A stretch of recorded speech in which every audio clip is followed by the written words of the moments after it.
जब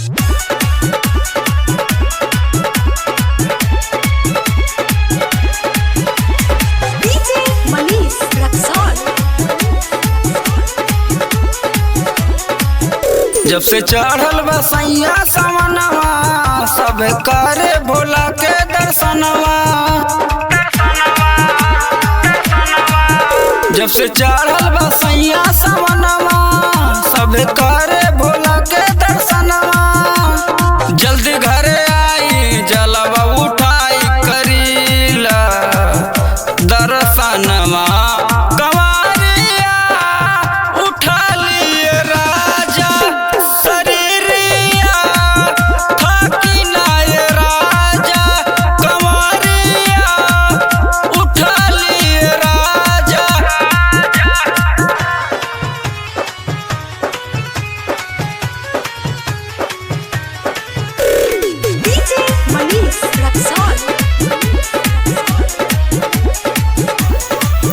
जल लाई बजोध्या से चढ़ाई बाबा भरीनाथ में। जल लाई बजोध्या से चढ़ाई बाबा भरीनाथ में।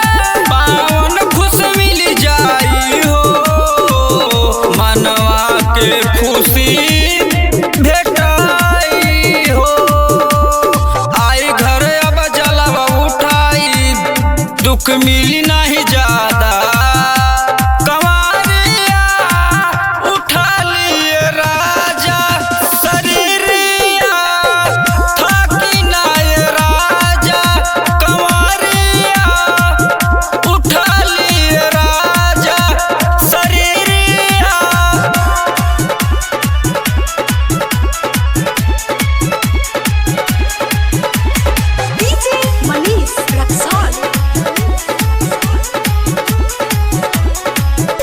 सुनाया मित पिया हो भगिया के पीला हो।